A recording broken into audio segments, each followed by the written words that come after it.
माँ की बहू। साक्षी के पैदा होते ही उसकी माँ गुजर जाती है, जिसके बाद उसके पिता आलोकनाथ अकेले ही उसका पालन पोषण करते हैं। 16 साल की उम्र से ही साक्षी ने घर चलाने के लिए नौकरी शुरू कर दी थी।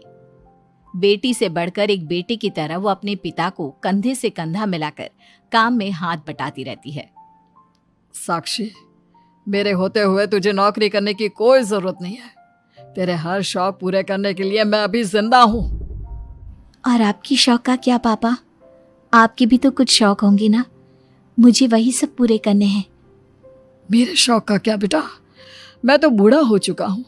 मेरे शौक तो तेरी माँ के साथ ही कब के मर चुके हैं।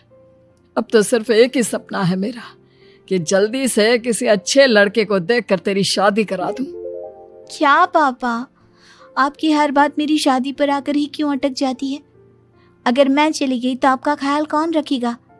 इसलिए मैं आपको छोड़कर कहीं नहीं जाऊंगी। अरे बेटा, एक ना एक दिन हर लड़के को जाना ही पड़ता है। तुझे भी जाना तो होगा ही। अपने पिता की बातों से निराश होकर साक्षी अपने रूम में चली जाती है। पिता से दूर होने के ख्याल से ही वो फूट फूट कर रोने लगती है।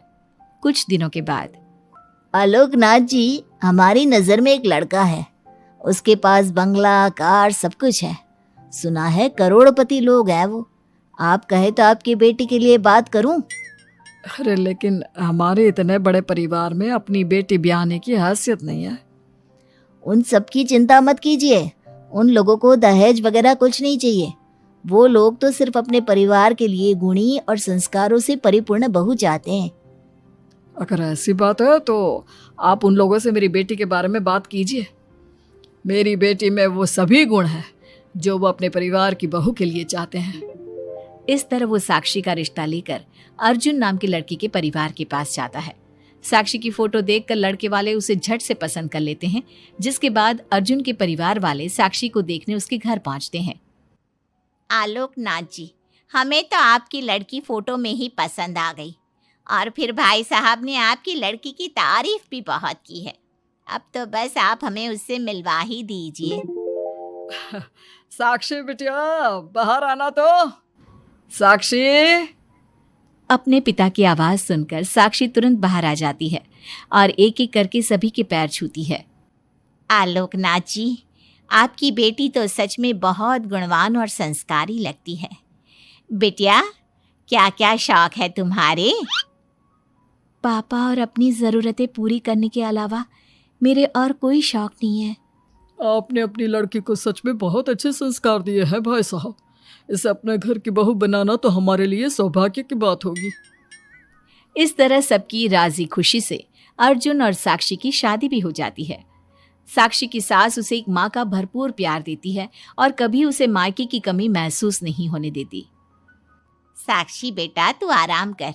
सुबह से घर के काम पर लगी है, थक गई होगी अब बिटिया। नहीं माँ, मैं ठीक हूँ, अब चिंता मत कीजिए। मैंने कहा ना, अपने रूम में जाकर आराम कर। अरे काम की टेंशन मत ले। अपनी सास की जिद के आगे हार मानकर साक्षी अपने रूम में चली जाती है। थोड़ी देर बाद उसका पति भी वहां पहुंच जाता है। साक्षी, तुमने मेरी रेड कलर की फाइल देखी क्या? जी नहीं, मैंने तो आपकी कोई फाइल नहीं देखी। साक्षी, तुमसे मेरी एक फाइल तक नहीं संभाली जाती।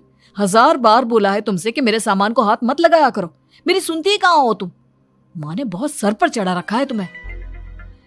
अर्जुन के इतना कहते ही साक्षी रोने लगती है। साक्षी के रोने की आवाज सुनकर उसकी सास वहां पर आ जाती है। साक्षी बेटा, क्यों रो रही है? इस नालायक ने कुछ किया है क्या? साक्षी अपनी सास मीना को सारी बात बताती है। क्यों? गधे, अपनी फाइल का खुद तो ध्यान रखता नहीं और बहू को ताने देता है। माँ, अब तो रहने ही दो। आपको हर समय अपनी बहू ही सही लगती है। सही लगती नहीं, सही है मेरी बहू। माँ समझाइए ना इन्हें, ये हर समय मुझ पर गुस्सा करते रहते हैं। खबरदार अर्जुन, जो आज के बाद तूने मेरी बहू के साथ ऐसा बर्ताव किया तो मुझसे बुरा कोई नहीं होगा। अपनी माँ की डांट सुनकर अर्जुन वहां से चला जाता है। बहू, अगर दोबारा ये तुम्हें ऐसा कुछ कहे तो तुम मुझे आकर फौरन बोल देना। मैं हमेशा तुम्हारे साथ खड़ी रहूंगी बेटा। माँ, आप सच में बहुत अच्छी हो। मुझे बचपन से लेकर आज तक कभी एक माँ का प्यार नहीं मिला, लेकिन जब से आप मुझे मिली हैं तब से मुझे माँ की कमी कभी महसूस नहीं हुई। अरे पगली, मैं भी तो तेरी माँ ही हूँ, और मेरे होते हुए अब तुझे कभी अपनी माँ की कमी महसूस नहीं होगी।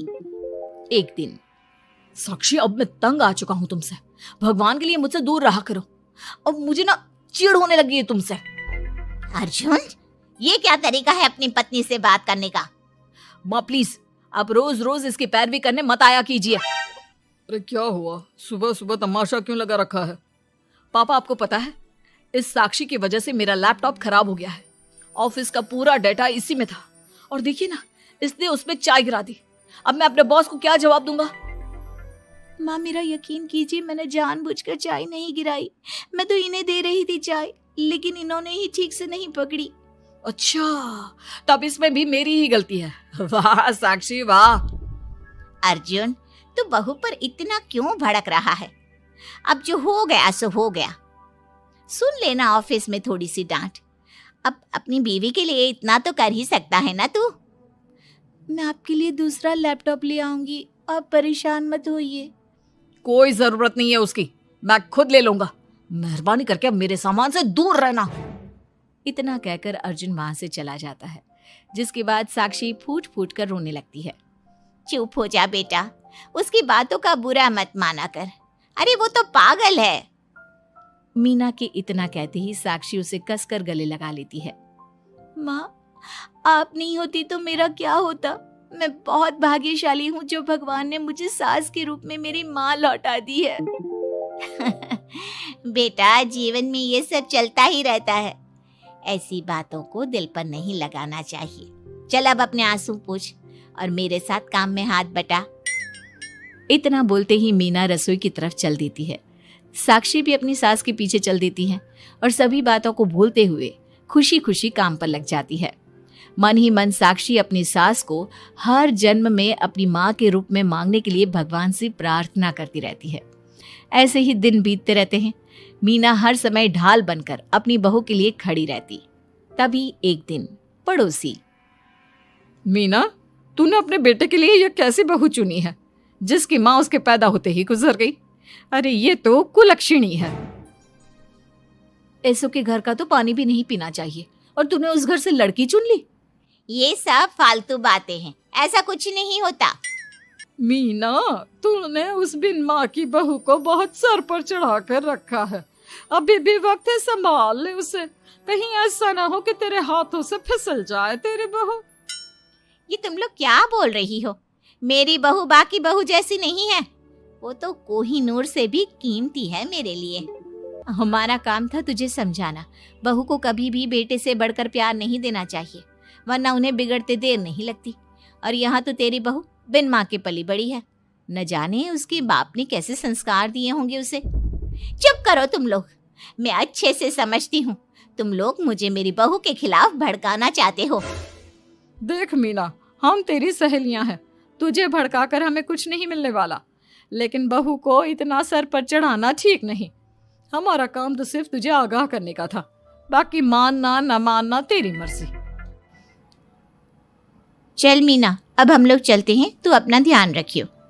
इतना बोलकर सभी लोग वहां से चले जाते हैं, जिसके बाद मीना घंटों तक सोच में डूब जाती है और अपने बहू के प्रति इतनी सारी बातें सुनकर कहीं ना कहीं उसके मन में भी साक्षी के लिए हीन भावना जन्म लेती है। तभी वहां पर साक्षी भी आ जाती है। माँ जी, ये लीजिए चाय। रख दे और जा। क्या हुआ माँ जी, आप कुछ उखड़ी उखड़ी सी लग रही हैं। कहाँ ना जा यहाँ से, एक बार में तुझे सुनाई नहीं देता क्या? अपनी सास का बदला सा व्यवहार देख साक्षी तुरंत वहां से चली जाती है। अगले दिन, बहू, बहू कहाँ चली गई? साक्षी! जी माँ जी। ये क्या, घर इतना गंदा कैसे हो रखा है? कभी हाथ पैर भी मार लिया कर इधर उधर, वैसे तो सारा दिन घर में नाचती रहती है। मैं अभी पूरा घर अच्छे से साफ कर देती हूँ माँ जी। एक हाथ में झाड़ू और दूसरे हाथ में बाल्टी लिए साक्षी चुपचाप घर के कामों में लग जाती है।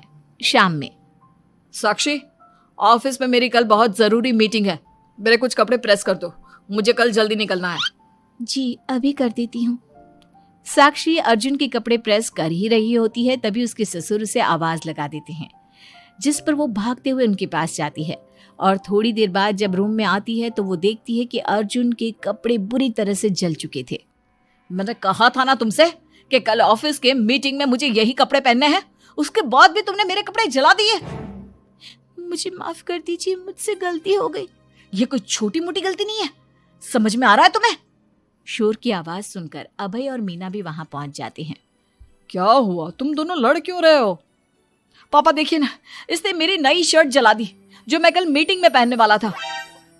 बेटा उसे मैंने ही आवाज दी थी, इसलिए वो शायद जल्दबाजी में प्रेस का बटन बंद करना भूल गई होगी। पापा अब आप भी माँ की तरह इसका साथ दे रहे हैं। अर्जुन, इस बार तू सही है और बहू गलत। आखिर वो इतनी लापरवाह हो कैसे सकती है?